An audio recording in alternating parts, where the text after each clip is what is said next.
she's like, whose car is this? Why is this here? I'm like, this is your car, right? I gave her the keys, right? And then she's Oh. like, no, like, what are you talking about? This is not my car. This is the Behind the Sound podcast where we talk to producers, engineers, artists, and other creatives alike. Hosted by Sean Gray and Manik. Well, welcome to the podcast, man. What's going We on? got Manik here, Sean Gray, Gravy mixes. and then YoungTN. Introduce yourself, my boy. Yo, what's going on, everyone? My name's Tien. I'm a 19-year-old producer based out of Scarborough, Toronto. Yeah, it's just, Wait, you're 19? yeah, 19, bro. Damn. Say bro. word. What? I did not even take that in. I was really about to ask you that right now. Because, bro, what? So, 19-year-old producer. Yeah. Okay, tell everybody what you've done so far. Yeah, so I'm mainly known for like making like just loops on like famous beats. So one record that I did that's like my most popular right now is a Hats Off with Lil Baby, Lil Durk, and Travis Scott. I did that with my boy Chichi. I did the loop on that one. Fire. Sheesh. And then I also produced on My Turn Deluxe. I did Social Distancing for Lil Baby, and I did that with Chichi at Section 8 as well. I did the loop. Sick. Wow. I also did NLE Choppa and Big Sean Moonlight. Yeah, That one was like with 4 producers, I think, TNT and a bunch of other guys.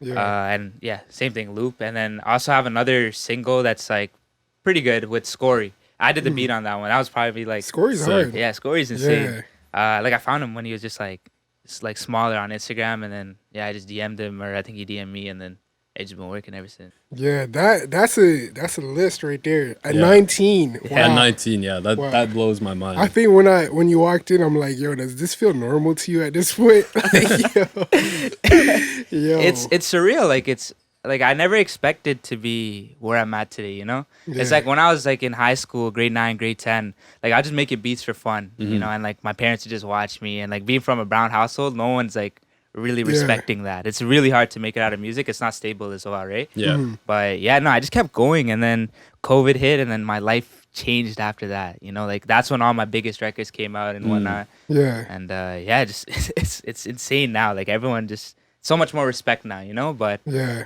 it's I kind of want to take it back, like way, way, way back. Yeah. Like growing up, like when you're like super young, like a little kid, like I'm talking like 5, like 6 years old.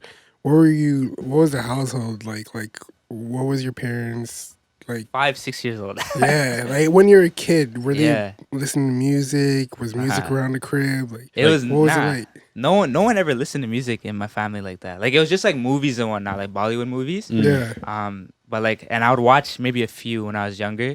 But like, nah, I don't even remember what I was doing, to be honest. It was just school, to be honest. Yeah. Word. What was your like first recollection of music and like you wanting to like maybe pursue that? Okay, so the way I got started into music was it's basically in grade 8 I watched like this YouTube video. It was like some like 11-year-old like Australian producer or something, right? And like I clicked on it, and then he basically made like some beat or like some instrumental, and it got played on the radio. I'm like, yo, that's insane. Like I'm trying to do that. And I was Yeah. 13 years old or 12 or at the time, whatever age I was. And then yeah, I'm just like, okay, I want to do something now. And then I just picked up my sister's laptop and opened a GarageBand. And I just started making beats. garage Yeah, band. GarageBand. GarageBand is where it started, bro. Garage band. Wow. That's crazy. Okay, so at that time, right? Like you're like 12, 13 years Yeah. old, and you're making your beat. Do you remember what that first beat was like? Yeah, I actually still have it to this day. Really? Have you? Yeah, I use a snare as a hi-hat. That's what I did, bro.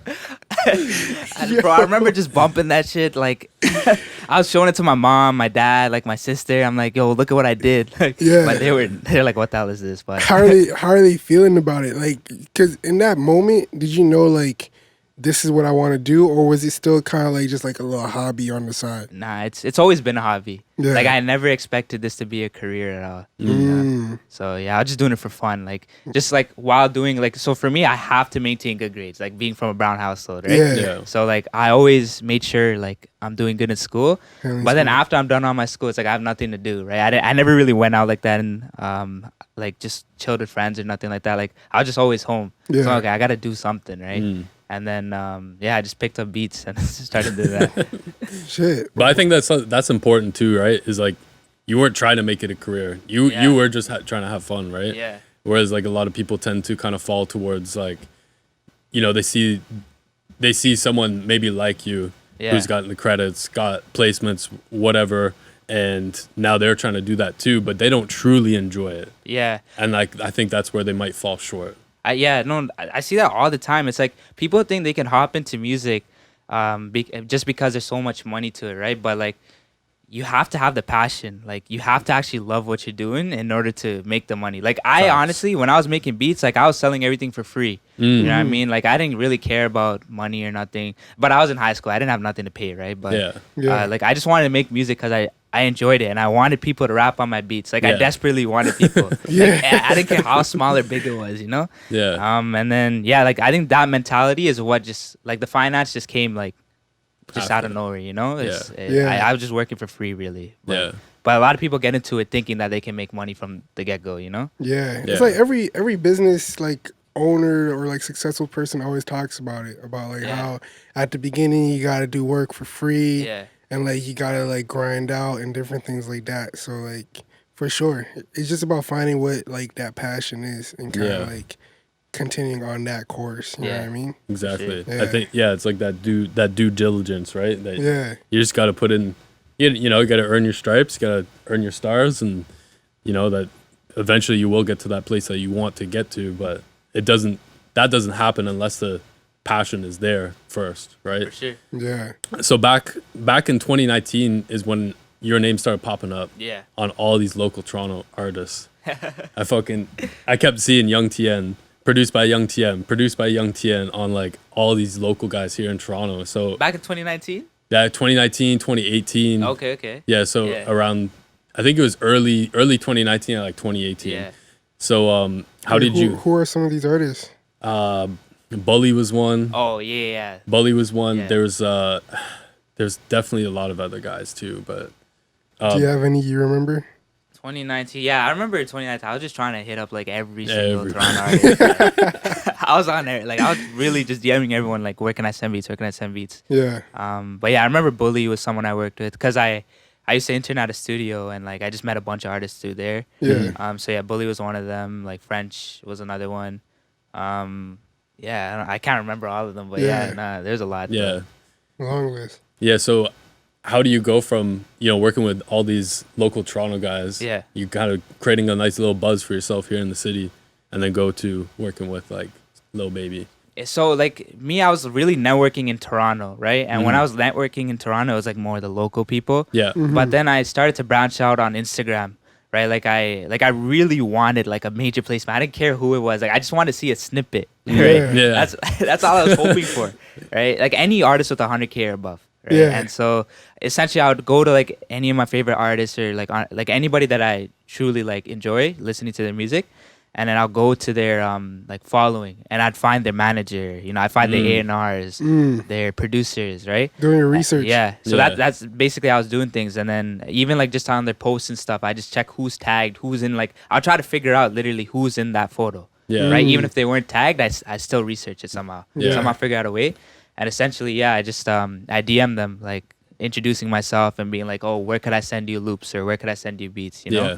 Because that's what people want, right? Yeah. And I just kept doing that over and over again. I probably did it like hundreds of times, right? Yeah. And you're not gonna get all 100 responses, right? You're Yeah. probably gonna get like 10, 20, 30. Yeah, like what they say in sales, like you gotta knock on 100 doors before you gotta knock on 100 doors before you get one sale. Exactly. Yeah. So- Yeah. So that's basically what I did. And some people, like, even like after, they accept your DM, it's like they still don't respond after, But you just got to keep trying. You just got to, once you get an email or like a phone number, you just got to keep flooding. You got to show them that you're consistent, right? Because that's something that a lot of people lack, right? It's like nobody's like consistently like sending a beat pack every single day. That's what a lot of like the artists used to tell me. They're like, yo, like, I'd be seeing your packs like every single time in my email. Like, and people respect me for that, just because it shows like hard work, dedication, and stuff. Yeah. And as well as like for the artist, it probably feels like, damn, they really like rock with me for Exactly, like this person's consistent, you know what I mean? So it's like definitely a good look in that sense. Yeah, it's like the eagerness too, right? Yeah. When people see that, like I know for myself, like when you know, I have someone approach me to like come intern or whatever, it's like, you know, where's that eagerness? Right. Right. When they're consistently like, you know, DMing me or whatever and like trying to learn new things. Mm-hmm. You know, when you're trying to get that next opportunity, I think it's super important that you show that. And I think that's what you did. Yeah. You know, you showcased that to all these artists and their managers and et cetera, and look at where it got you. Yeah. So thank God, man. Thank God. What was your first like placement? Like, even if it's not like a major, but like your first placement type of thing. Something that I truly remember was probably Scorey. Like, I had other songs before that were doing really well, but Scorey's song is the one that like I'm like, yo, like that's my beat, and it's like going like crazy. Like I remember, like we made that like I think September of 2019, or no, I lied, November of 2019, and he sang on the camera, right? And then I think he got signed after to Polo G, and then I think he had a studio to work out of in LA, and then he just recorded it. Shit. And then Ryan Lynch, who's Polo's like videographer, he recorded a video to Moods, and then Polo was like promoting it and whatnot. And then and like every artist was in that video too. TJ was in it, Blueface, DDG, Polo, and stuff. Like there's like I think there's one more too, but yeah, that song like it changed everything. I'm like, yo, this is my first like major one for sure. Yeah. But that dropped after like my like Lil Baby and stuff. But I just remember that one. You snippet from before. That was way before that. Yeah. So I'm like, whoa, like. This one's a crazy one. That one's meant a lot to me for sure. Did you know that it was gonna drop? Nah, I didn't. Nah, we had a song before that called "Talk to Me," and that one's like a hard song. That one's like it's just straight like kind of drill like. But Smooth, it was more like singing, and like a lot more people like that. It was more catchy. And like everyone, I think people like Scorey stuff for that. Yeah, that's why people enjoy Scorey, because it's super catchy compared to before. He's just straight rapping before, right? Yeah. What like would you say that one is your favorite out of all your placements? Yeah, just because I made the beat to that one, right? Like making loops is one thing, but making the whole beat, that's another thing. That's like, okay, like I truly did this one, you know? But loops is like you're sending to a producer, and the producer knows the artist, right? Whereas if I'm making the beat, usually I know the artist, right? So that one's it feels better for sure. Yeah. Word. Yeah. So is that what would you say that creating melodies and loops is your strong suit? Yeah, definitely. Like, bro, like when I was making like all these beats every single day, I'm like, I'm never doing melodies, bro. Hell no. Like I've seen all these people doing this. I'm like, I can't do this, you know? Just cause like I never liked making melodies. I get like beat blocked and whatnot. It gets really tiring.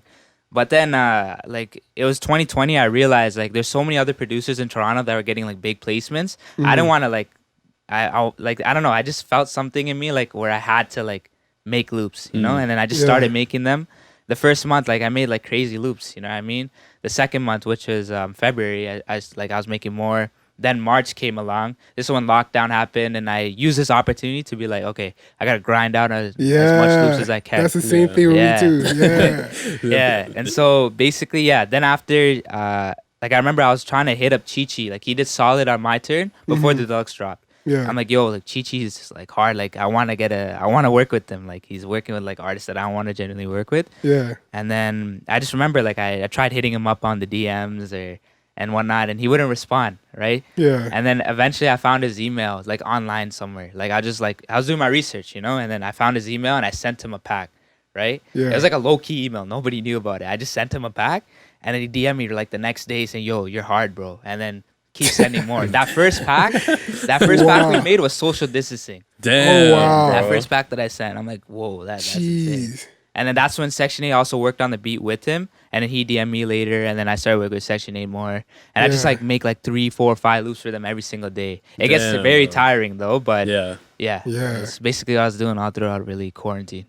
Jeez. Yeah. So you're making 3-5 loops every single day? Yeah, and then, at that time, yeah. Yeah, and then sending them out like every day? Yeah, sending it to Chi-Chi and Section 8. Mainly Section 8. I was like, I'd be on FaceTime with him like every other day. Yeah. And that's dope. we just chop it up, and he would, I would just email him a bunch of beats, or not beats, loops every single day though. Yeah. Yeah, and you just send them back, and then I enjoy listening to them too. You know, like I like my sister's like also there too with me, and we just listen to them and we'd rate them out of 10. Like, oh, this beat's like a 10. This beat's like a 9. That's sick. Oh, that sounds sick. Yeah. Wait, so your sister sits in like the session, like sits like while you cook up and stuff? Yeah, sometimes not while I'm cooking up, but like after I finish like a pack of beats for like the week or like for the day or whatever, I just be like, oh, come here, like I want to show you some beats, and then she'll tell me what she thinks about it, you know? Word. Yeah.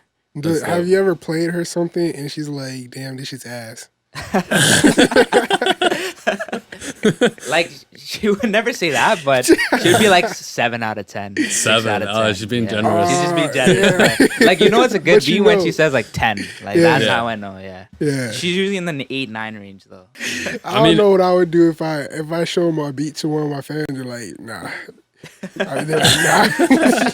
Especially if I'm proud of it. Yeah. What? Nah. Yeah, you give me a 7, I would feel some type of way. Yeah, I would be trust like, me. yo, what? Yo, that actually low-key happened to me like recently. Like I made some crazy loops, like introducing like Indian sounds and whatnot, right? Yeah. But like a lot of people are like, nah, this is not it. But I genuinely think it is. But I'm gonna make it the sound one day. Yeah, it Like, might be get the that wave Indian- soon. Yeah. Create a next niche for yourself. Yeah, it's just no one's like, they just need to get a taste. They're of not it, hip you know? yet. Yeah. They're not hip yet. Yeah. Yeah, so, yeah, I just gotta keep going with that sound though. I was just gonna say it must be also interesting, like hearing back. Like my favorite part about collabing with other producers is like, okay, what are they gonna do with this? Yeah. What are they gonna do with like this loop, or or even if it was a beat, like what are they gonna do with it? Like I'm wondering how they're gonna respond to it and see what creative shit they're gonna do. Yeah, And I was always excited about getting that back. right. And then sometimes you're like, bro, fuck this. This is kind of ass. I shouldn't have fucking sent that over to him. And other times, like, yo, this is hard. Like, let's keep working, you know? Damn. Yeah. How was that but with you in Section 8, though? Yeah, every single one was a hit.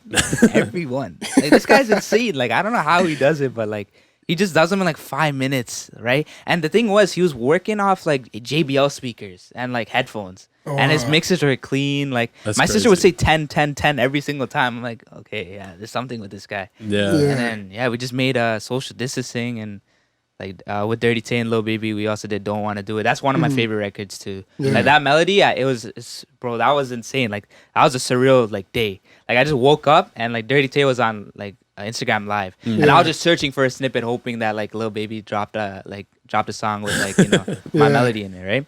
But I hopped on this guy's live. And then I hear the song. I'm like, oh, yo, this is hard. You know, he's spitting bars and whatnot. And then Lil Baby's on it. I'm like, oh, yo, this is even harder, right? Yeah. Then I listen closely to the melody. I'm like, yo, this is that's me, 10 a.m., bro. I remember 10 a.m. I just woke up. Didn't even brush my teeth, nothing. I just was on my phone. I'm like, yo, Lil Baby just hopped on my beat. I didn't tell anyone, though. Yeah. I'm like, I only told my cousin because he was making beats with me at the time. Yeah. I'm like, yo, I got a Lil Baby placement. But no one else knew, right? I didn't want to tell anyone until like it dropped, you know? Yeah. Cause then it's just like unnecessary hype, and then let's say if it doesn't drop, then Yeah, it's like, exactly. you know, Yeah. I hate that feeling, but yeah, no, that one that was surreal. And then once I seen that, I just kept going harder and harder, and then me and Section 8, it's just been running it up. Dope. Who are some other people you really like to work with? Yeah, so Section 8, Chi, you know, they were really good when I was working with them. TNT's another great guy, dope guy, super genuine guy. Like I remember like.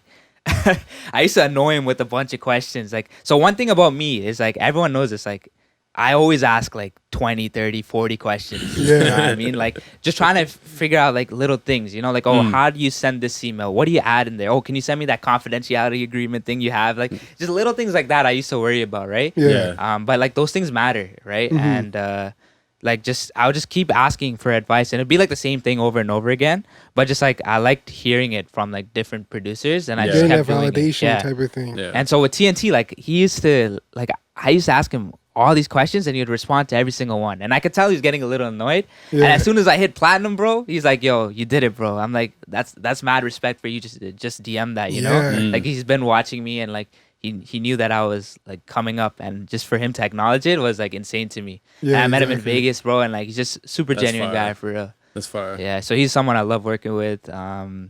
Yeah, Pluto and Berkey. I did a lot of Toosii records with them. You know, those guys are super chill guys. They're like around my age too. Yeah. I never met them in person yet, but yeah, no, those guys are hard as well.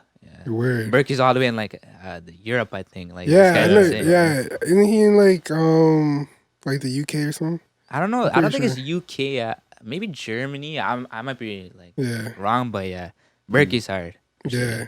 So like for yourself, did you grow up like playing like instruments at all or anything? Nah, I have no no music theory like background, Weird. nothing. That's crazy. Yeah. bro. When you started like making melodies, or Yeah. like let's go to when you started making beats, like the first time you made a beat. Yeah. Like were you just like you're just clicking stuff like Yeah. or- Nah, it's just the keyboard. One, two, like this, bro. Just hit the record button and just kept playing. That's all it did, you know. But I think that's like That's good though. yeah, that's good because That's you're what made going it fun. based off like feeling and like Yeah. how Exactly. yeah you're not worried about because that was my problem. It's like oh I gotta know the theory to like make loops and shit and like it made me it made my work like made it go to shit because like I'm thinking of too much about the theory and too much about the technical details that Yeah. at the end of the day like it Following doesn't the really rules. matter. Yeah, just really following the rules and it's like honestly like you can't just go based off feeling. I think like a hybrid between music theory and just like feeling is really good. Yeah. Yeah. Right. But that's where I find the sweet spot. So I don't know much music theory, Yeah. and I made that like it's like that for a reason because like once all the rules come in, it's like you don't like breaking it, you know. Yeah. But like I always go off by ear. Like Yeah. all my loops, I play in C minor. I don't do any other scale. Wait, Yeah. really? Yeah, like So- I only know C minor like fluently, like pretty well. Okay, so now do you transpose that after the fact? Not Really? Sometimes, like now, Shit. lately, I've been doing D minor because Okay. I've been getting tired of C minor. Okay. Like I made like thousands of loops with C minor. That's Might as well switch crazy, it, bro. That's crazy, but- Yeah, everyone's like, "What the hell?" Like C minor out of all. bro. I That's mean, C minor is one of the best ones to learn. Yeah, It's And, and it's a good range for most artists too. Yeah, Right? Yeah. because I know C minor fluently. I'm not like Yeah. a pianist like that, but like Yeah. C Yeah. minor, I can like hop on and like dabble a little bit. Yeah, But, exactly. like, exactly. wow, so all of them were in C minor. Yeah, And and then the producers like transposed it. Like I know social distancing, it was transposed like I think one down. Yeah. But yeah, no, like I like to keep the sound how like whatever I hear, I like to keep. I don't even like process anything either. Like at the end, I just add a like simple RC20, Yeah. just like a little bit of like the distortion and like a little bit of just like reverb and whatnot, Mhm. and just like a simple EQ, just kind of like tweaking. Like I don't even think I'm doing anything. I feel like I'm an engineer. I feel like I'm an Like an engineer. So I'm like, engineer. okay, let me do it. So what are your main instruments? I'm sure you probably get this question all the Yeah. time, but So I'm really well known for like my like strings. So Mhm. it's just Contact, bro. Like Contact has all the orchestra sounds, damn. Yeah. and I love cinematic stuff, you know. And so like with Hats Off, like everyone told me that my favorite instrument was the strings. Like it was like it's like really subtle, but it's like a crazy feeling to it. Yeah. So strings, and then with Wild Child, that was another one. That one's like that beat threw everyone off. It's like whoa, like it's triplets. Like no one does this. Chi-Chi was the only one to do it, and Yeah. I played the guitar. Like I don't even play guitar. It was just like on the piano, just one note. Yeah, just one note, and it was triplets. That's crazy. Wow. Yeah, Wait, so it's one note, just triplets. yeah, it's like one or like three notes, Yeah. something like that. But Jeez. yeah, like I was playing it in like one like halftime, Yeah. and then I just decided to Spin it. quantize it in 1/3 time, and I'm like, yo, what? This sounds insane, you know? Jeez. So that's what I was doing. That's crazy. Wow. That loop came on an accident, to be honest. Yeah. But it's funny because those happy accidents happen quite a bit, Yeah. especially in music too. Because like we've been in session with like P, and I like accidentally like deleted part of his verse, Yeah. and then we dragged it just down into, accidentally deleted. and then like we added it to. I think I put it in the ad lib section by accident, and he's like, "Yo, that's actually hard." And everyone started vibing with it. Yeah. I heard like Diplo That had was a on story Dior like Me, right? that. Yeah, it was on Dior. And Yeah, it happens yeah. to everyone. Yeah, it happens to everybody. Yeah. Those happy accidents, I think, are key. Like, Yeah. they're key to keeping shit creative.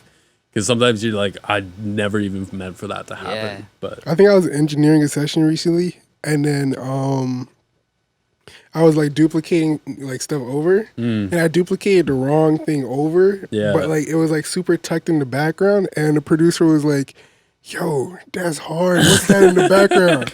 I was like, "Oh, you like that? Yeah, that's hard, right?"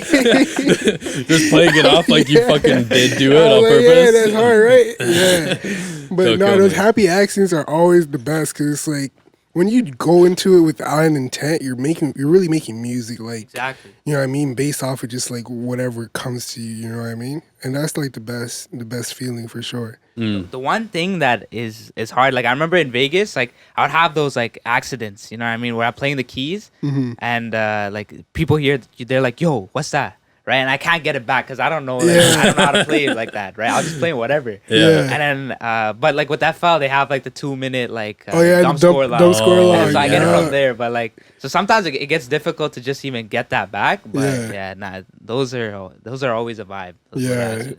Shout out to FL for dump score log. Yeah, like no, I don't think any other DAW has that really. Yeah, for MIDI. Yeah, for midis. Maybe it might. I might be wrong. Can you do that in Pro Tools?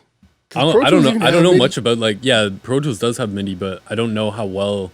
Like I've worked with it, and it's not like FL. It's not like editing MIDI in FL. Yeah. But like, you know, you can get around like 25th hour. Like he produces all this shit in Pro Tools. Yeah. You know, he's got big credits too, so it's just like that is true. You know, 40, same thing. 40's producing everything in Pro Tools, so I think but I don't know about that. But you know, I think every DAW has that session backups. So depending on what your settings, so like but I guess because you're just playing shit, you're not actually recording. Yeah, I'm not recording anything. Right? Yeah, I don't know about that. Yeah, I don't know. I'm gonna look into it. We have to send an email to Pro Tools and Logic and figure something out. Yeah, I mean, we should be able to find that out. But so Sean, because you engineer, majorly now. But like you do produce as well. Yeah, right? Yeah, for sure. Yeah, so that's how I started. So yeah, so give me some perspective on like how like with production and like working with other producers in a sense, like similar to like TN and everything. Honestly, I've always been pretty lucky and never had too much issues working with other producers. And like I've worked with you. You've always liked where I've taken like the mixes. I've been very lucky that like the producers like really fucked with it, and like I've helped elevate the production I didn't really change too much, even though I might have changed shit. But my goal and my intention was always to, just elevate the sound and make the song. Yeah. At the end of the day, I don't know if that answers your question, but yeah. Yeah, no, for sure. And like for yourself, right? Have you ever heard like a mix of your beat, or like maybe you had like a certain stem placed a certain way, and then like you hear the song and then it's like way different? Yeah, no, I know what you're talking about. I think with like Toosii records that happened, like Poetic Pain. I remember the producers, they were like, "Yo, like the engineer made it different.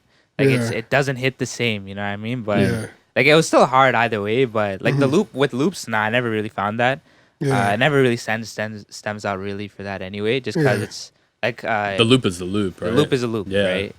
And sometimes I have it stemmed out. I don't know. Before I wasn't doing it, but now I do it though. But it's usually just a beat that they ask for, right? Because it's a leveling there. It's not really leveling in the loop. Often. But sometimes, like the rare occasion I do get asked, they ask for that. Yeah, I always ask for it. For the loops? Yeah, I always like the loops stemmed out because sometimes producers don't pan their shit out. Oh, right. And let's say like there's a guitar here and like the piano like more or less in the center. Yeah. But like I'm trying to create more space or make something feel a little bit wider. Yeah. I want to take that guitar and like throw it even farther, right? I can't really do that when I don't have the stems. But I also know that does change it, or it's just like, okay, maybe it's usually by the artist's request. They'll be like, oh, yo, you hear that thing in this part of the loop? Can we like take that out and like move that over here? I'm like, sorry, bro, it's just the loop, so I don't have it. Yeah. And like sometimes it sucks because we want that creative freedom too, because we are still trying to like take it over the line. Right.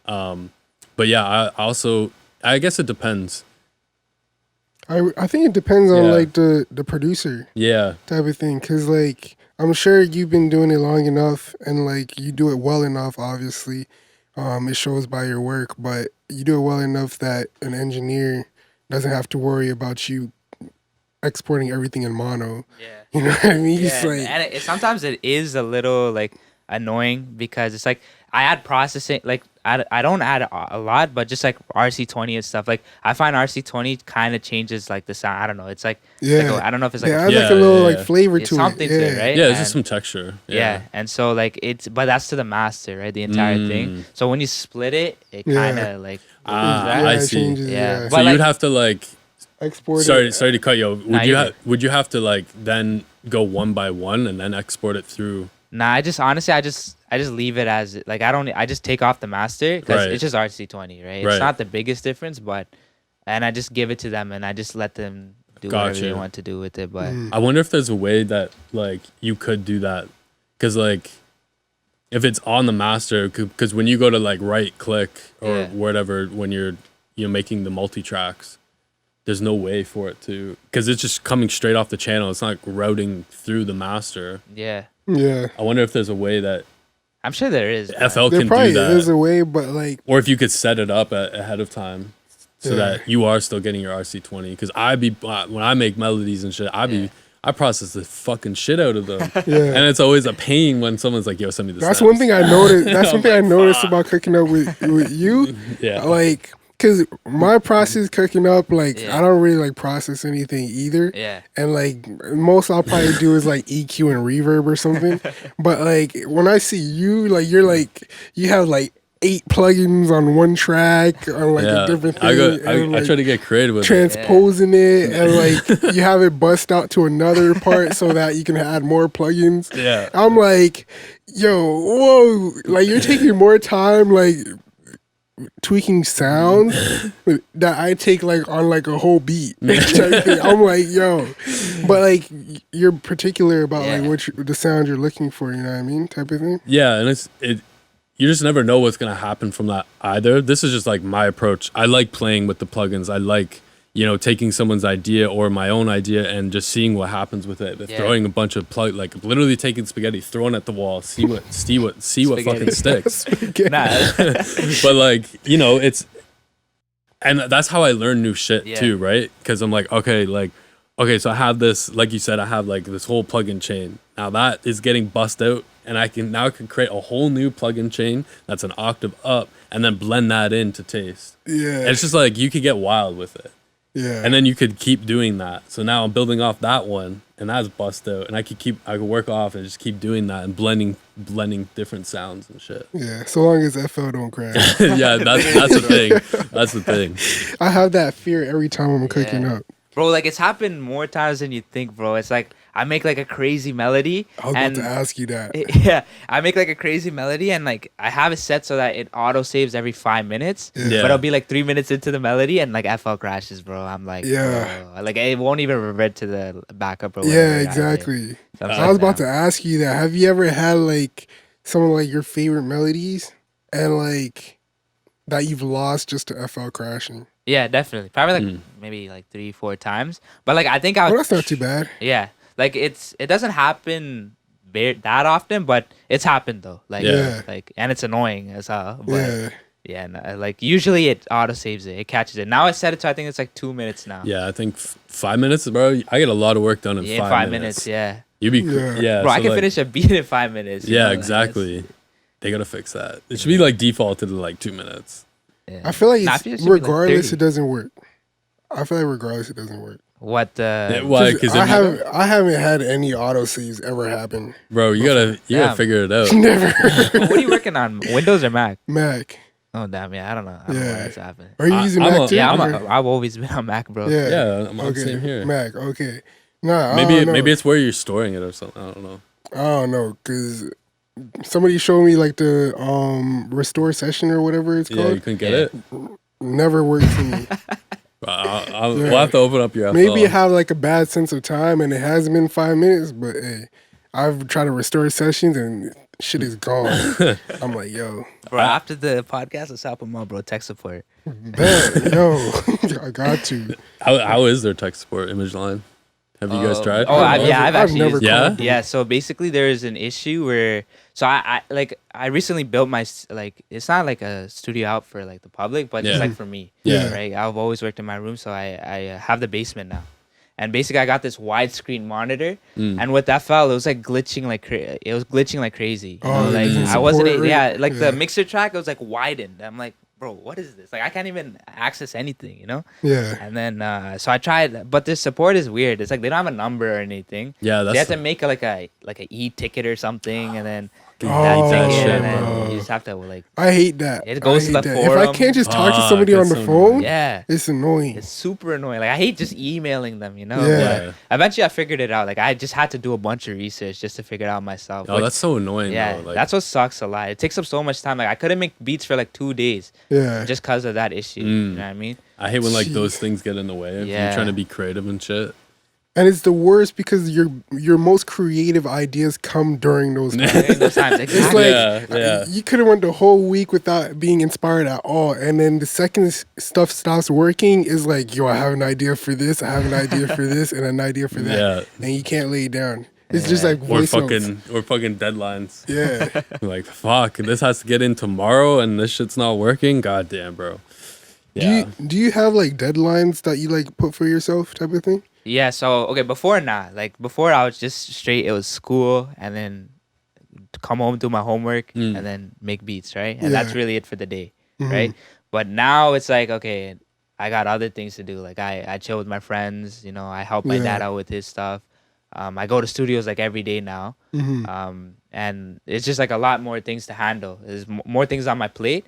So like I find myself not really making beats all the time. You know, in the studio, it's like I play some beats and the artist is recording. I'm just there on my phone. You know, like that's really about it. And maybe cook up like once in a while. But so lately I haven't been making beats, and my managers noticed that. Yeah. And like even I had like noticed that. I'm like, yo, like this is not good. Like it's been like a couple months too I've been doing this, and like I would make there's been months where I make just one beat. Yeah, it's fried. Like I'm like, bro, like how can I do that? I used to make like 100 beats a month. Bro, I'm pretty sure Boy Wonder does. He does the same thing where like he will go months off without making a beat. Yeah. But then when he comes back, he's going hard. Exactly. And I think it's like the balance is important. The balance is super important too, because like I also believe, you know, like putting your head down and grinding is like, you know, that's good. And you've done that. Yeah. And like you got into that level, you know, a certain level of success. And I think, you know, you should enjoy your life and have a little bit more balance in your life, especially now because COVID's over and shit. Yeah. It also helps to not burn out too. Yeah, exactly. Kind of thing. Yeah. Just like you're more keeps ideas fresh. And everything, like live life more. People been telling me recently to like live life more, so that like I can have more ideas. Because like recently I've been kind of like still producing, but also like songwriting too. So it's like with songwriting, it's all about like living and experiencing different things and stuff like that to talk about more stuff. So it's like it's definitely important for that, because like sitting in a room all the time while making beats, like it is dope and like it is a necessary part of life that you have to like get through. Yeah. But like it's also dope to sometimes like hang out with friends. Chill with the family. Go to the club. Literally, man. I think it's crazy you still haven't gone to the club, bro. What? Doesn't make no sense. That's crazy. Doesn't make no sense. No, but like I just turned 19, right? So I couldn't really enter them. Like even in LA, like my manager would be going, but I'm like, nah, I'm not coming. Like I don't really want. You had I don't the like option though. You had the option, I had the option too, but I don't like that scene. Like I remember I just went to a Polo G concert, right? All just to meet Polo. And like I got the mission done. You know, I met him and stuff. Like it was good, but it was just annoying because it's like all these security guards are around, all these people. And it's like, yo, I'm just trying to work with the guy. You know, I don't want to like be like there, you know, just like vibing to the music. I want to be making the music. Yeah, exactly. And it was just like a lot of I didn't like that scene. It felt way too hectic to me. Right? Just because I was always at home, like just by myself, and then all of a sudden I'm here. Yeah, I feel that. That was like a similar experience for mine, because it's actually a story I told like in the first podcast. Like when I decided I wanted to make beats, like I went to a Roddy Ricch concert, and then that whole experience, like I was in GA, general admission, and I was like, like can't do this no more. Like there's something about it, just too much going on all around. You can't breathe like how you want to breathe. Yeah. And like on top of that, I'm like 6'3", so like as soon as like I move my arm, like somebody's getting an elbow to their head, like you know what I mean? I'm like, yo, now I gotta watch out for people's safety and stuff. Like, yo, it was like a whole different experience. But yeah, nah, like the club scene, like while it is dope and it is like lit and it is a part of the industry and it is important too, just for like networking and stuff, like you definitely gotta take like your time with that. You know what's another thing though? It's like, okay, when you're in the club, right? Like a big part of it is like drinking and like that gets you into like that zone, right? Yeah. I don't drink, I don't smoke. Yo, we got a lot in common, bro. I don't drink, I don't smoke. No. I never tried it either, but I just never found the curiosity to, but... Oh, you never tried it? Yeah, I never tried it ever. Yeah, like my parents don't, my grandfather doesn't, my aunt doesn't. Yeah. So it's like, I've never been around it. Like I know a lot of like my people, like they're like, there's people that drink like crazy, you know? And like at every party, there'll be like all the Tama uncles just like drinking and shit. Yeah. But I wasn't like around that. Like all my uncles are like, they were never like that. Right? So I think that's why I never had the curiosity to. But now I notice it's like, yo, like my friends... You know, like just anybody that's my age is starting to do it more now. You know, and like go to the parties and whatnot. And I'm a uni too, right? So like unis always have parties and whatnot. So wait, so are you still in school? Yeah, I'm still in school, bro. Jeez. So what are you taking? So right now I'm doing business management. Okay. At Ryerson. Fire. Yeah. But like I didn't like it though. I thought I was gonna work with the music, but before that I was always saying computer science. Like that's what I'm gonna do. And I genuinely enjoy coding. Like, I sound like a nerd. Coding. Right yeah, I got to. He's a big time coder. Oh, for real? I mean, not big time, but big time coder. not big time. I started learning coding sometime in January, I think, just to like speed up like my workflow. Okay. Like with clients sending files to like my website and this and that. That's pretty sick. He has an automation for everything. Well, not everything, but like I've spent a lot of time and like, okay, what are the things that I'm repeating all the time? Like, how can I just speed this shit up so I can be faster with being creative? How can I be more creative and deliver to my clients faster? And there's less headache between me and the client. Right. It's just more. It's easier on them. It's easier on me, and I can go out and live my life. Bro, that's insane. You don't even like you don't see people doing that. So that's what I want to do too. It's like yo, bring comp-sci into music. Yeah, I can develop plugins. Like I can solve problems that like. Bro, we gotta talk. We gotta talk about this. Wait, this is a connect that has to happen. Wait, so you want to build plugins? Not at the moment. Like I don't like not really, but like it's just something that's like an idea. A potential, you know? A potential for. There's different things like that you can build with code. Like it's insane. It's crazy what you can do with code. Yeah. Even like all the open source stuff that is floating around out there, bro. Yeah. Like we have one of my friends. He's a software developer. Yeah. And he's designed all the websites for all these big corporate names. We can't really say like who they are, but everyday stores that you and I both know. And who is this? It was Darcy. With Studio. Yes, so Darcy built this app called Studio Assist. Okay. And this app basically, he's a guest on he was one of the guests on our podcast. Okay. And he built this app so you could drag a file in like a beat. Yeah. And what it does, it calculates the BPM. Yeah. And then it has a calculator. And what the calculator does is tell you, it transfers beats per minute to seconds and milliseconds. Okay. So I could go and set my reverb time to be exactly, my tail and my reverb to be like exactly 1 bar, or 2 bars or whatever. So I kind of helped him like design it. We were back and forth, whatever. But so he built this app and it's super dope, super cheap, and it's useful. That's insane. Yeah, it's dope. It's super dope. Check it out. I feel like you make an app for everything. Yeah, no, yeah. Sure. I think engineers got to be on that app for sure. Then. Yeah. I think. Well, I have it. I know I'm using it. I've tried putting you onto it. We have it set up here in B. There's lots of. I think there's a couple YouTubers out there that have been using it too, but. Yeah, it's super useful. Yeah, it's a dope app. Even if it's just for like just BPM and key. Yeah. Like literally. Well, that's the thing. He doesn't have the key built in yet.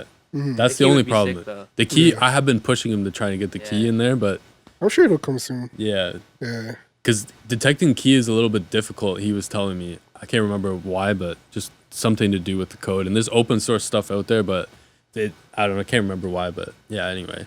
Yo, you know what's a crazy website I recently found out? Yo, I put everyone onto this. Right? You heard it here first. It's called. I love it, bro. Disclaimer. I love it, bro. Yeah. So you know how like AirDrop, right? Like it's only on Mac stuff. Yeah. Apple shit, right? With the Windows users always got an email and whatnot, right? Yeah. There's this app called Snapdrop. No. Right? It's like it's you just type in snapdrop.net. And essentially, like all the devices that are on the same network will show up there if they're on that site as well. And then you just drag it into like the device. So is this, and it pops up on their phone like nothing. So is this for people who don't have an iPhone or a Mac? Yeah. It's for people with like a Android, Wow. Windows. Bro, you can be on Linux. It doesn't even matter, you know? Like What's it called again? Snapdrop.net. Snapdrop.net. It's free? It's free.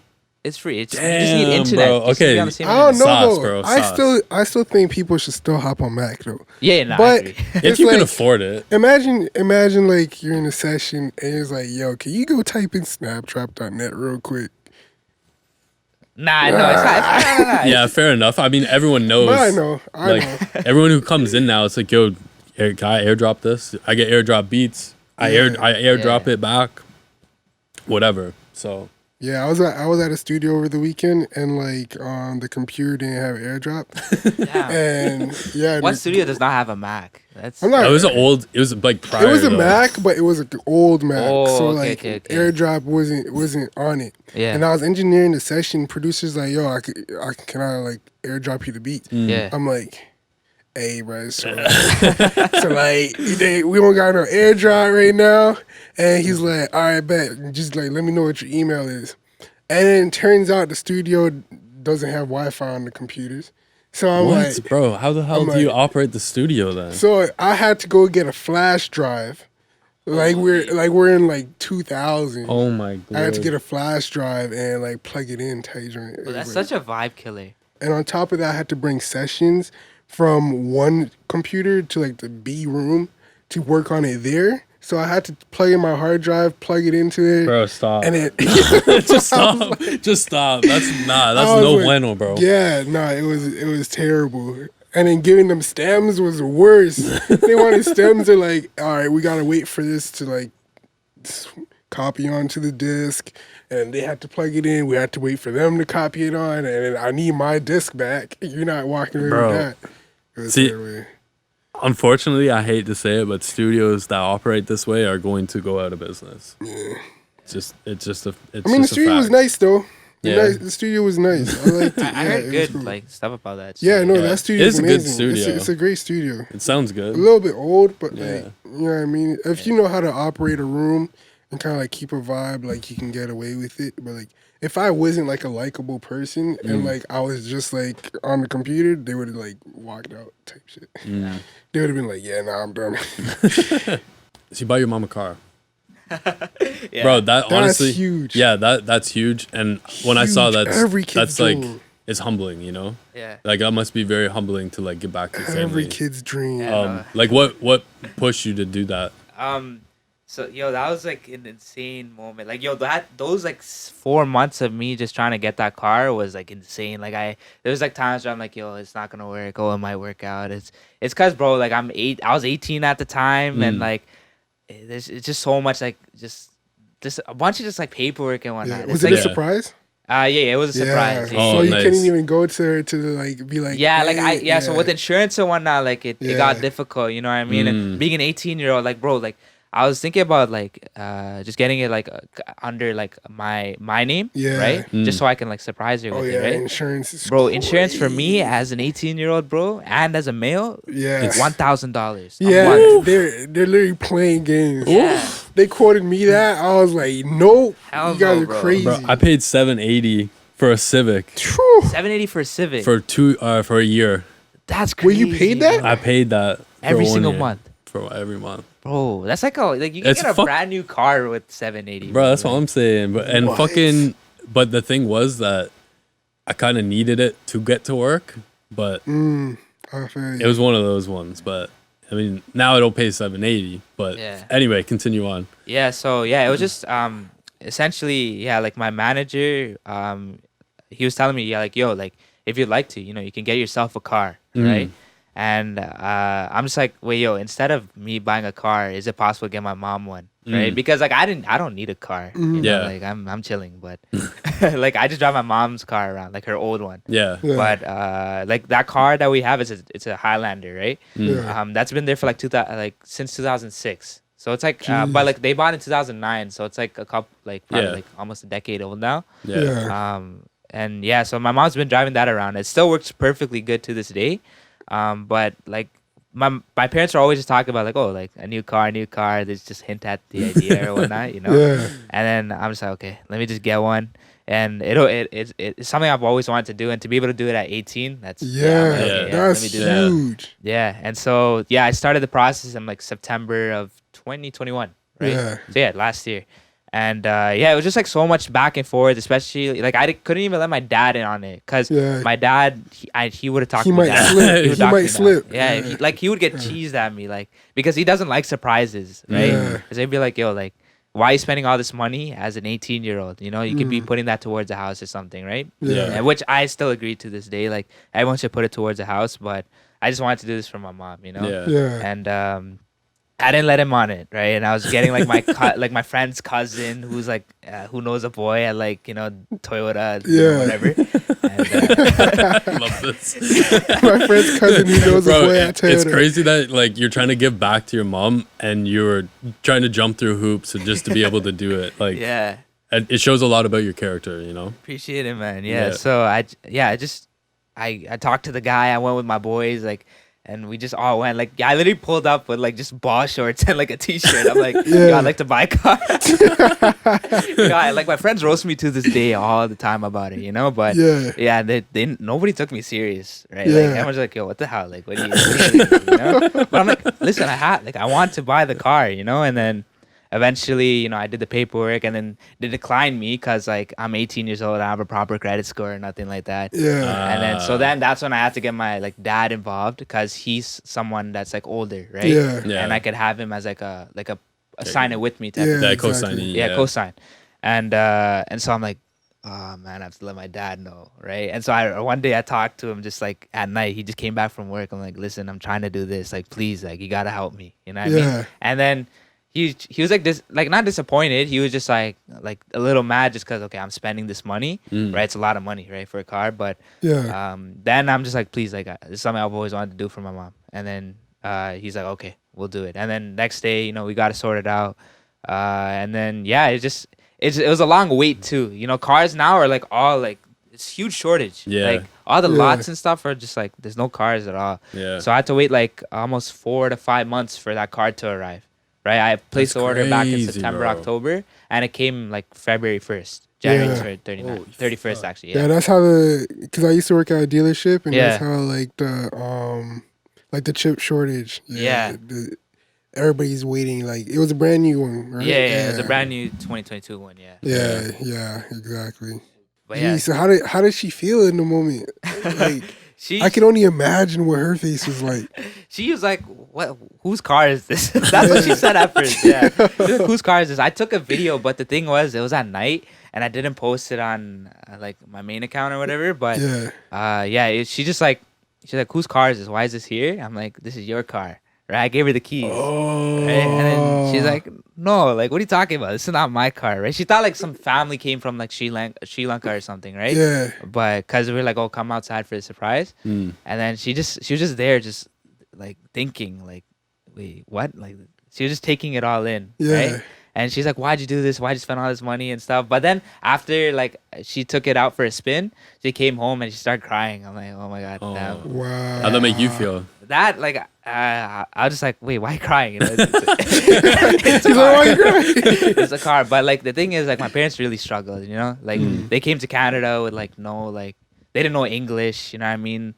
Like, they didn't have any money at all, right? And this was, like, back in 2000, right? And then they like work. My mom, like I was told my mom used to work like 3 jobs. You know what I mean? And I just really respected that. Like, 3 jobs just sounds insane to me. You know what I mean? That's like you barely have time to sleep. Bro, that's like it's almost slavery at that point. Like literally, and it was all just for me and my sister, right? Yeah. And so that I'm like, okay, like I really have to respect this, and like this is one of the ways I want to show gratitude towards her, you know. Yeah. And then and I remember like there's just a bunch of people that are helping, so she was calling every one of them, be like, thank you so much for helping out with this. And it was a really, honestly, one of the best days of my life for sure. Just surprising her that. Wow. That's amazing, bro. Yeah. Honestly, like hats off to you for that, for sure. Hats off. Was that the record that paid for the car? Literally. Hats off. Pun intended. Unintended, but it worked. Yo, nah, that's dope. Cause like I know every kid, like literally everything they're doing is like everybody always has that dream of like doing something like that large for like their loved ones. You know what I mean? Regardless of who it is. And it's like the fact that you did that at 18. Yeah. Jeez. But I see the opposite though. I see people getting a lot, like crazy amount of money, and they're buying chains, they're buying cars. That's cool and all, like, but like the fact that you went and bought your mom a car, like, that's dope. Yeah, that's dope. Yeah. Even the part you said about how you had an option to get a car for yourself, and then you're like, I don't really need a car. Yeah. I was like, yo, what? Jeez, yeah. Yeah, it just shows that you're not selfish, you know? Yeah, you're generous, so. Because obviously you have your head on your shoulders, you know what I mean? And you walk around with sense and everything like that. Like, who would you say, or what would you say is like one of the biggest factors that kept you on that path and not like strayed your way? I think it was really my parents, you know what I mean? Because like they're the ones that taught me, like, from just like when I was younger, like how to, like, it's like just all the like my morals and stuff, you know? Yeah. And like how, like my behavior, you know, like they're the ones that put that into me, right? And I know like most kids, like my parents were really strict, but like my mom was understanding though. She wasn't like strict and just like that's it. She was understanding. I think that's what like good parenting is. It's like you advise your children and you tell them why it's wrong. You know what I mean? So that's something that definitely, you know, was kind of like taught to me at a young age. And like I would just see my mom always helping people out. Like even back home, like they'd always donate and stuff, and people wouldn't understand, right? But she would donate regardless, right? Just because they need the help, you know. And she would help like all my uncles, all my aunts and stuff. And I just seen that like growing up. I'm like, okay, this is something I want to do. Like I want to help her out. Then I want to help, and then help my dad out, and then help like everyone, all the like the entire family, you know, because we still have a lot of family back in Sri Lanka, right? Like I'm just first like generation that was born in Canada. Wow. Right. Everyone else, before that was all like Sri Lanka. Yeah. And they just came here like because there was like a whole war and stuff going back there back in the time. It was a really bad war, so that's why they came here. Yeah. And it was from them I learned to keep my head straight. Word. Yeah. Because obviously, like, you produce now, and like growing up, what did they want you to be? Bro, like everybody wants you to be a doctor, lawyer. You know, that's like the common, you know, Tamil parent, Indian parent, you know, that thing. But yeah, like I've always been saying computer science. That's something I really want to go into, and I still want to this day. Yeah. But then my mom was like, when I told her like business management, she was kind of disappointed. She's like, "Oh, you've been saying this, and it kind of sucks that you switched up." But she still supported the decision, right? Yeah. Because she knew I had the music stuff going. Yeah. And I switched to computer science after, and I got the biggest paging after that because she's like, "Oh, why'd you waste all that money?" Yeah. But then she like it's. Yeah. So like what attracts you about like the computer science? I know we kind of briefly talked about it earlier. Bro, it's like puzzles, bro. It's like puzzles, but like computers. Like, like no one would really understand it. We'll get along. Jeez. No one really understands it, but like I just love like even though you're sitting there for hours at it, like sometimes even like 7-8 hours. Like I remember like I was doing assignments all the way till like 1-2 a.m. Like I'd be literally just sitting there thinking about how to code like while I'm sleeping. Like or like before I go to sleep, I'm just there thinking. I'm like, yo, let me try this. And I pull up my laptop like, yo, this worked. Like I solved the problem, you know? Yeah. So it's just like that feeling after you solve the problem is it's an insane feeling. It's like getting platinum all over again, you know? That's how it feels to me. Interesting. Yeah. So like what languages are you learning? So when I was in high school, grade 11, grade 12, I learned Java. Damn, bro. Yeah, Java. Yeah, it's normally people not JavaScript. Not JavaScript, just Java. Just Java. Yeah. Okay. And then then uni started, and then that course was Python. Okay. Yeah, it was an introduction to computer science, and they started Python. Nice. But like, yo, it wasn't an introduction. It was way harder than I expected, to be honest. Yeah, there was like some crazy problem sets and whatnot. It got me like, just solving those is what like made me fall in love with coding. You know? Yeah. Those problems. Again, I think it's humbling of you to still be going to school and you still have all these records. You know, like, I think if other people were in your position and they had the credentials that you do, they wouldn't be, I'm gonna still go to school and keep learning and keep pushing myself. So the fact that you are doing that, again, hats off to you. Appreciate it. How do you think learning computer science do you think it might tie into doing music in some way?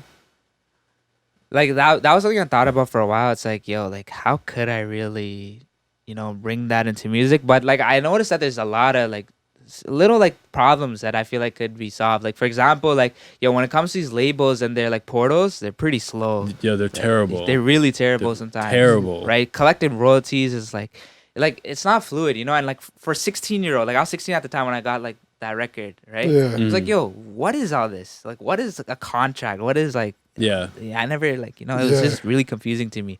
But there's like little like just things like, for example, the software could be updated better. Yeah. You know what I mean? And like maybe like even like developing like, for example, like the next airdrop, but that works everywhere, or like what you guys are doing with that app, right? With the milliseconds and stuff. Yeah. Like just little things like that. Like the little things really make a difference. They do. Because with production and stuff, it's the same thing over and over again, right? Yeah. But as soon as you can make something like faster, it's so much better, bro. Just like what you're talking about right now. Yeah. It's like those little inconveniences, if you can find a way to make them less of an inconvenience or less overwhelming or to speed up time, I think, I think that's what we want. We want everything to be faster and easier for the end user. Yeah. Just as like a consumer, like when I'm on these pages, and I think I know like what you're talking about is like part of the problem with like the portals, like when it comes to labels, I think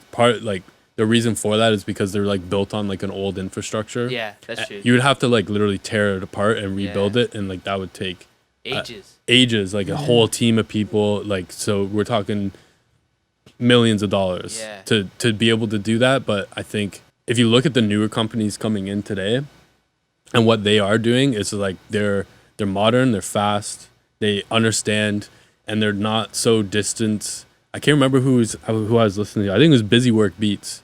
I was listening to him speak about business, and what he was saying is that, the further up you go up that corporate ladder, the further away you are from the end user who's going to use the product.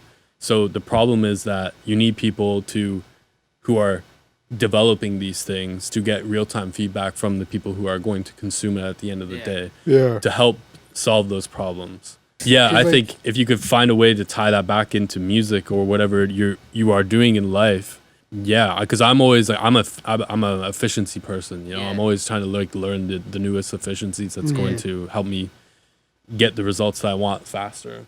Yeah, but yeah, bro, this guy has just your perspective on the efficiency this guy has, right? Yeah. So, because like you do a lot of mixing. Yeah. Right. And with mixing, it's a bunch of files and stems and all of that. He sends, so you type into his website your email and your name and stuff. Yeah. It automates, like, I don't even know how to describe it. Something happens on the back end, and then he has a folder in his computer for those files. Oh, that's actually insane. It's a lot of like API integration. So I'm just using API to really pull all of this off. So he's like, what the hell is that shit? I don't know what that is. So API is like basically code that lets different applications speak to one another. Okay. So like it allows Dropbox to talk to my Excel spreadsheet. It allows Dropbox to talk to my website. Yeah. And so on and so forth. So API is kind of just like the translator of code. Word. Essentially, at like the most basic level that you could understand. That's what API is. Yeah. Okay. Anyway, so basically, if someone goes to my website, you can they want to get a quote from me. They fill out this quote.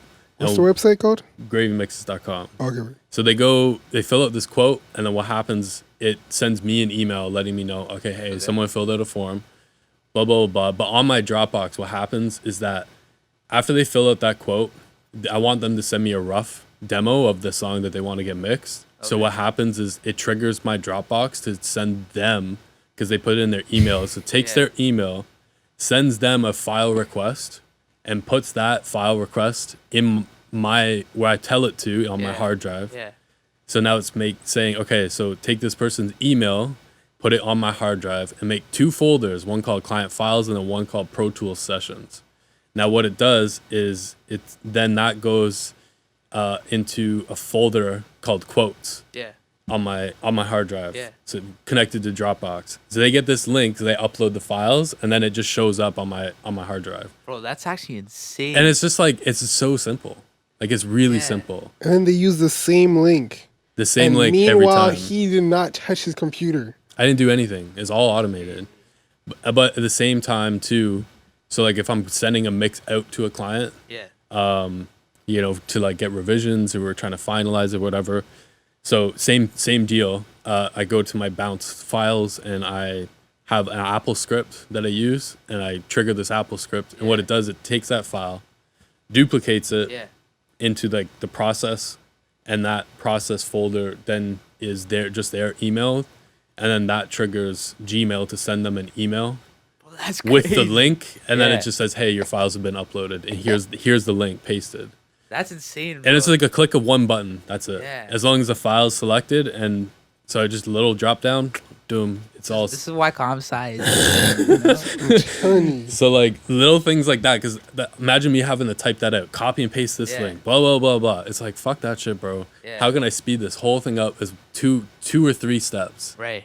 And just how can I simplify the process? Even when I'm producing, it's the same thing. Yeah. I have a template for what I produce.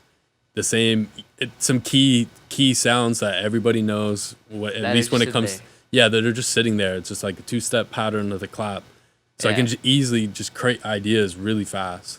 Yeah, I actually did that at a point. Like I just made an FL template and just put all the sound. It's because it's all the same sounds all the time, right? So almost, and like if you want to switch it up, like you can always drag. You can, it's so fast.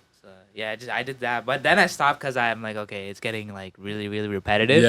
But now I switch up sounds all the time. It's important to always like change it a little bit, you know, because like, you'll get really tired after that. Yeah. So, but that's insane. Yeah. Thanks, bro. Yeah.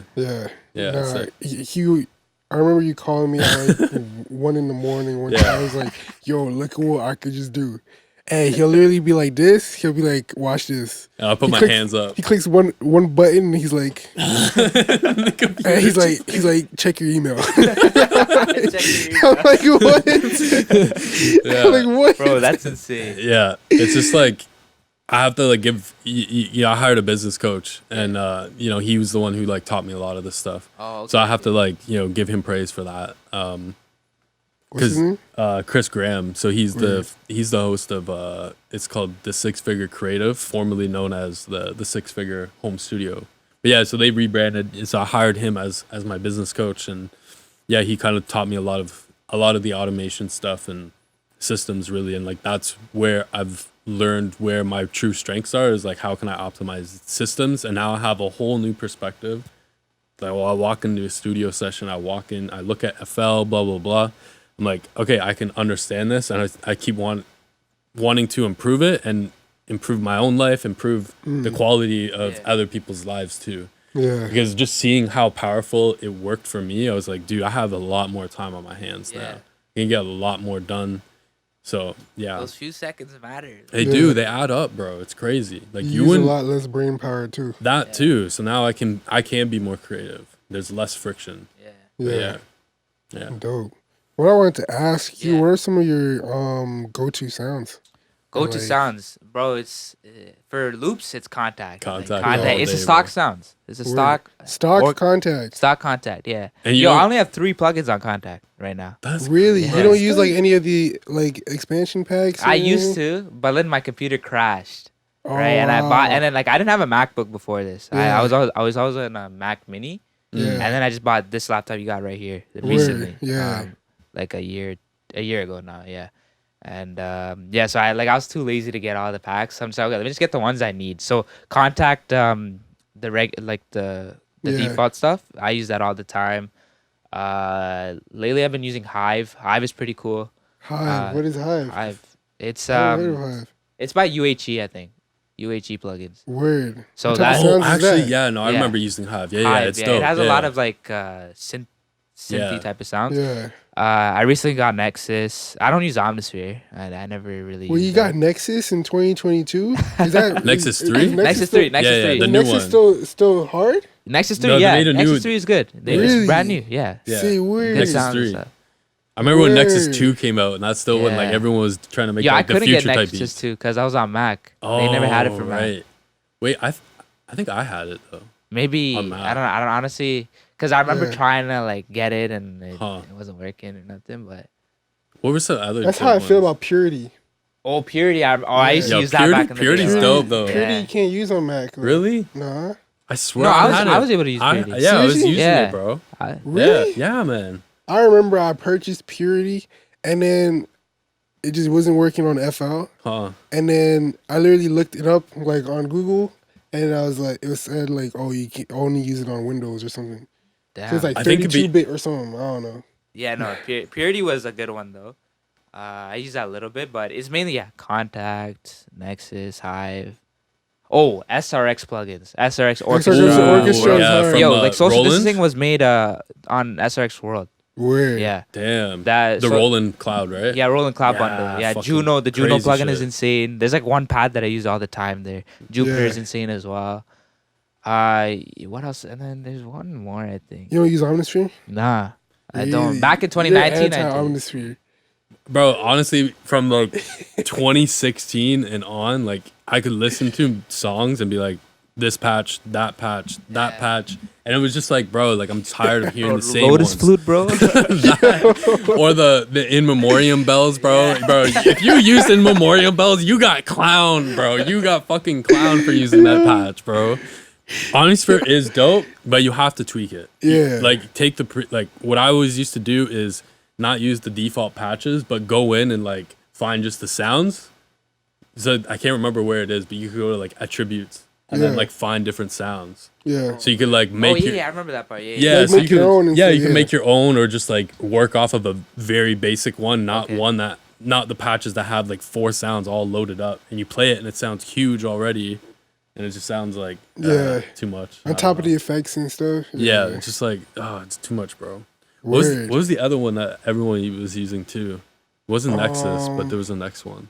Nah, nobody was using Serum. That was the EDM folks. That's Yeah. I use Serum. Oh, you use Serum? Yeah, I use Serum. It's dope. No, Yeah, Serum I heard is, it's Serum really is good dope. though, Yeah. Yeah. especially sound design wise. It's Bro, for insane. sound design, if you want to, like, I think it's easiest that and Massive, but I think Serum is just easier because it's just easier on your eyes. Yeah. But yeah, the interface of Serum is very easy to like use once you start learning like wavetable synthesis and all Yeah. that kind of stuff. And it's dope to like start learning those things. I wish I like spent more time doing it, but yeah, Okay. it's dope. It's definitely like probably in my opinion, the easiest way to get into it is Yeah. through Serum. You guys know Philharmonic? That one's a good one too.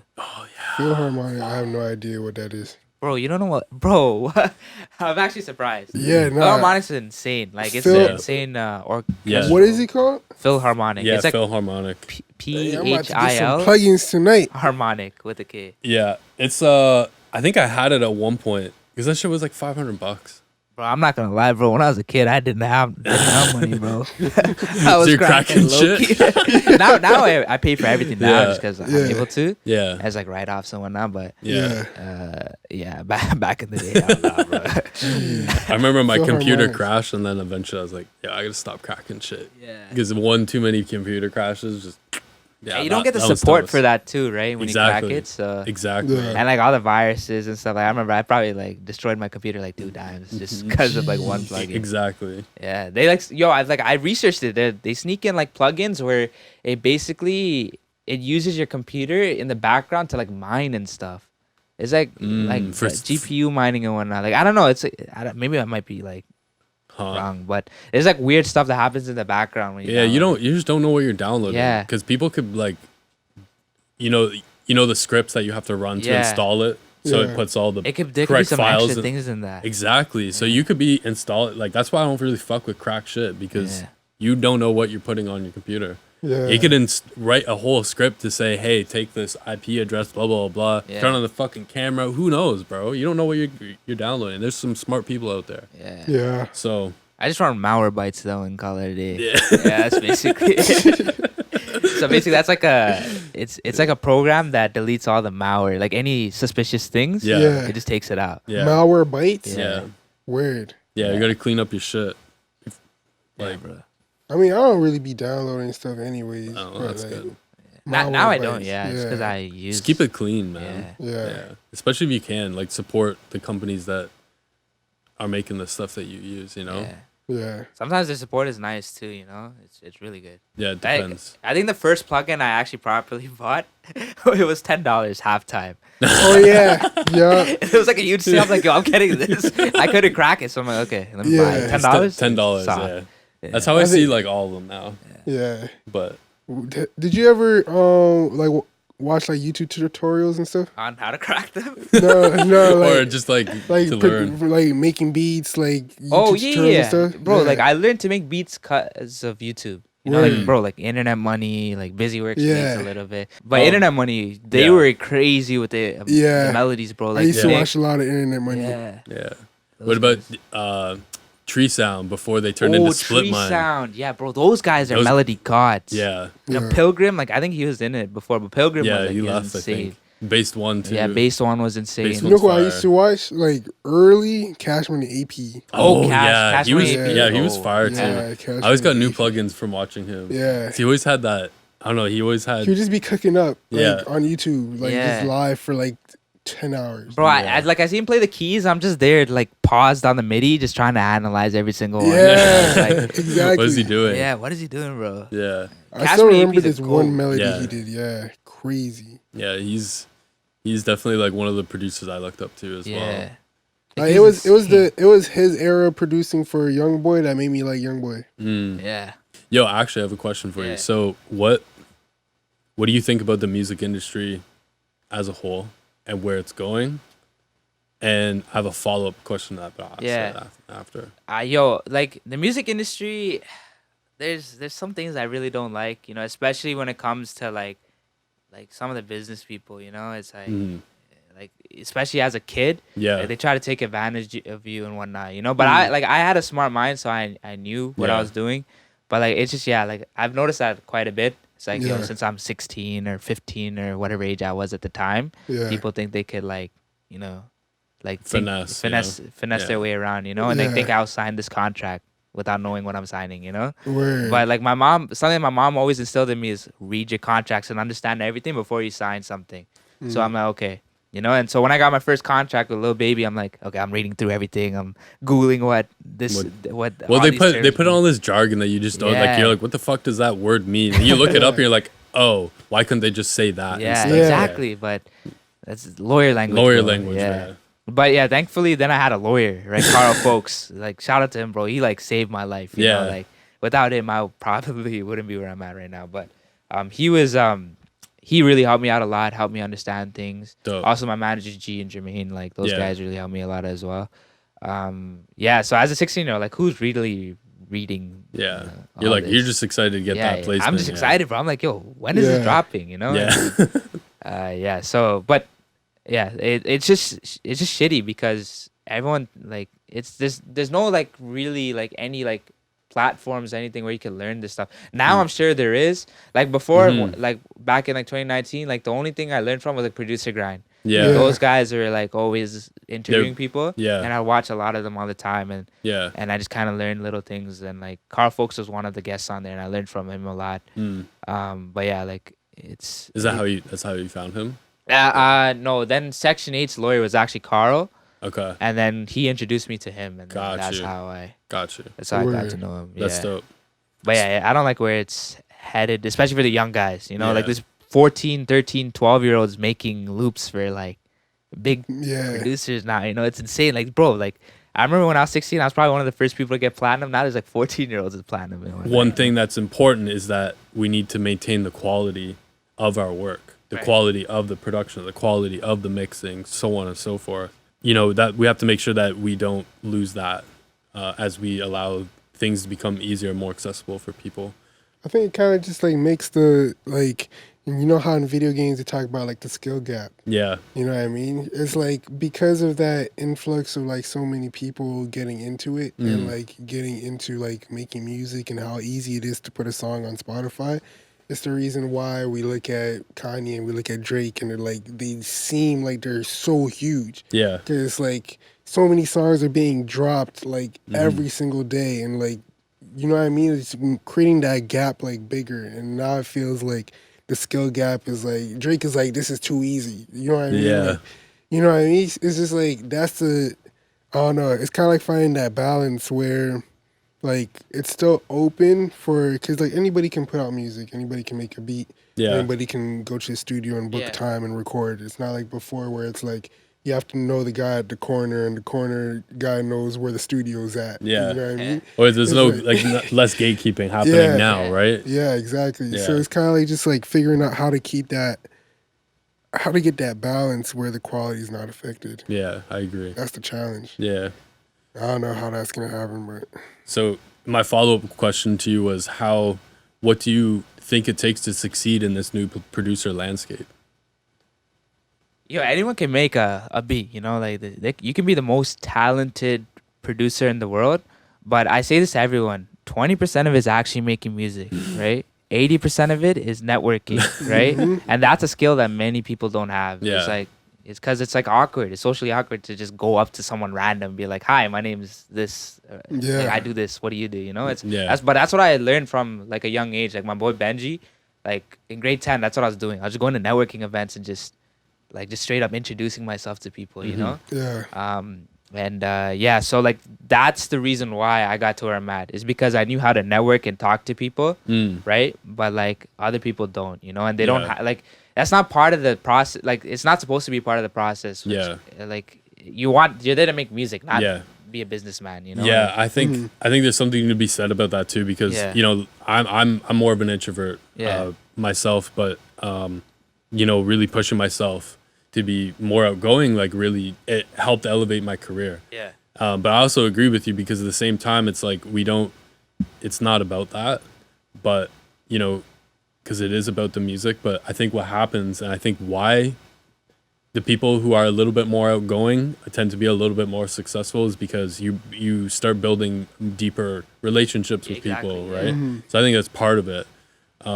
Beyond just that, like you're also like, just by knowing more people, you're exposed to more things and you learn more. Exactly. And you just become better, just like just out of just knowing more people. Facts. Yeah. Type of thing. I agree with that. Yeah.